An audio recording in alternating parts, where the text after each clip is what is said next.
Platinum trophies are the ultimate reward for finishing any game, but not all platinum trophies are equal, and we kind of know that now. In this video here, we're going to be going over the 5 best platinum trophies that came out in 2020. These are 5 games that have got awesome trophy lists, they're super accessible, they're fun games, they're games that you're going to be proud of to have on your trophy list, they're games that you're going to have enjoy, just really solid experiences from beginning to end, from a gameplay perspective, all the way through to a trophy perspective. Not many games get the trophy list and the game right, so it's kind of unique when a game does. Let's dive into the list.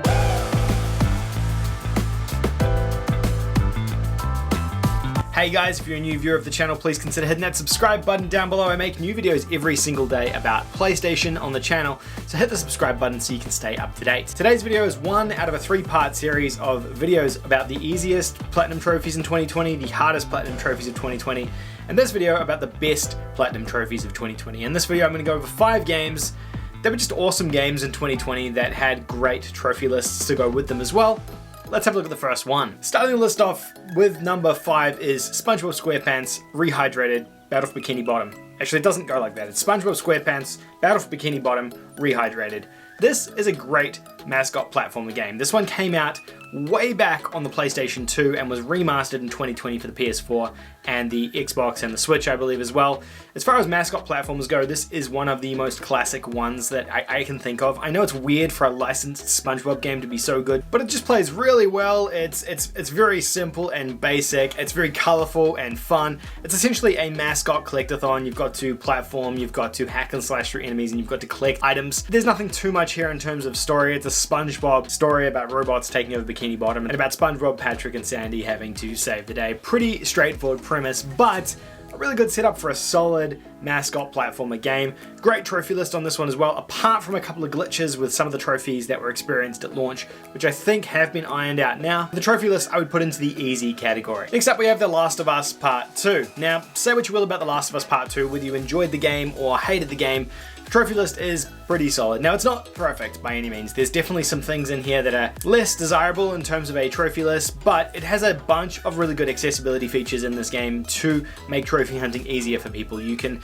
see where all the different collectibles are by using the accessibility modes. You can make the game as easy as possible, and I think those are really important for trophy collecting. Without having to go away and use a guide for collectibles, it means that you can go through and do it on your own, at your own pace, as you play through it without missing anything, and I think that's a really solid feature that not many games have. Also, the lack of any difficulty means you only have to actually play through the game once, or though in this case you kind of have to play through the game multiple times because of upgrades, but that's neither here nor there. Games that don't force you into a particular challenging difficulty from the get-go, I think are really solid experiences because they allow more people to potentially earn those platinum trophies and more people to just enjoy the game for what it is without having to go out of their way and play on the hardest difficulty or something like that, which for some people is a really big challenge. It's something they might not be able to do and something they might not want to do as well while experiencing this game. The thing that lets this trophy list down slightly is the fact that you do need to play through the game 1.5 times to get enough upgrades to upgrade all your characters and your weapons. It's something that the developers really did overlook, I think, in this.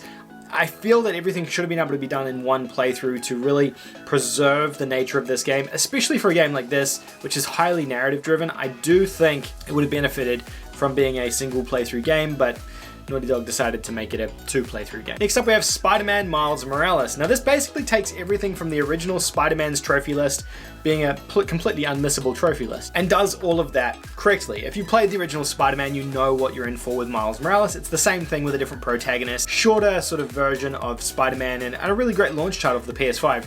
Arguably one of the greatest launch titles that's come out on a new console in more recent years. The game has a great trophy list, just like Spider-Man did, except for one thing, and that's for playing the game through again a second time on New Game Plus. I really think this one trophy lets it down from hitting the same heights that the original Spider-Man did in terms of a trophy list.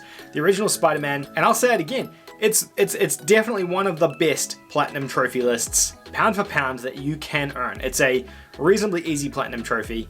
There is collectibles, there's combat, it's just a fun game, and there's nothing missable. And that's what's really important. This game here doesn't have anything particularly missable, but it does require multiple playthroughs, which is where I feel it kind of is let down slightly. Next up is Ghost of Tsushima, a massive open world game from Sucker Punch that came out in the middle of 2020 as well. This is a lot of people's game of the year from 2020. It's a fantastic narrative driven game, and Sucker Punch have done so much good in this game, producing something that's just so much fun to play, skipping between narrative and cutscenes just so seamlessly, and then gameplay as well. And they did a great job. This game is absolutely superb from beginning to end. Trophy-wise, it's also phenomenal. There is no missable trophies in this game. It means you can play through it from the very start all the way through to the end without worrying about trophies, without using a guide, and you won't miss anything. You won't be locked out of anything. After you finish the game, you can go back and clean up everything in the game with a collectible guide if you want to, or just on your own. And I think that's brilliant. That is exactly how a trophy list should be. It should allow you to play through the game without worrying about missing anything, and then go back through and finish stuff off afterwards if you progress past a particular point. Trophies for particular combat sequences, collectibles, missions, essentially kind of just doing 100% of everything on the map, but a really good trophy list. Also, no difficulty trophies in this game, again, which gets a massive thumbs up from me. I think those are a burden. I know a lot of people disagree, but I really believe in accessibility when it comes to these things, and I think Ghost of Tsushima nailed it from an accessibility perspective. The only challenge with this game, I guess, for a new trophy hunter is that it's a quite large and dense game, so the Platinum Trophy isn't going to be a quick one to earn. It's going to be a very time-consuming platinum to earn as far as these kind of easy platinum trophies go. The last game on the list, and number one, which I think has the best platinum trophy list of 2020, is Astros Playroom. The great thing about this game is that it's completely free as a pack-in title with the PlayStation 5. So even if you don't have a PS5 now, when you get one in the future, this game will continue to be free and you can check it out yourself. The game is a really solid mascot platformer game, very similar to a lot of mascot platformers from Sony. The thing it does differently is the nostalgia part of it. If you've been a PlayStation gamer for a number of years, this game has so many levers it pulls in terms of nostalgia, showing off all the different franchises that have been on PlayStation from PS1, 2, 3, 4, PSP, Vita, everything else in between, and it does a great job of that. And then the trophies attached to that as well, they equally match it, and they have a bunch of nostalgia and references in there. And if you go through the trophy list, I'm sure you'll be just sort of giggling away at all the nostalgia they managed to cram into this trophy list and references and things like that. Very, very impressive from the guys over here at Sony Japan Studios doing something like this. I think they obviously love what they do. They love PlayStation, and this is sort of a love letter to the entire ecosystem, I would say. Trophy-wise, it's a easy platinum trophy as well. There's nothing missable here. You do have to play through and collect different things. There are some time trial things, but nothing is egregious. It's a very straightforward platinum trophy.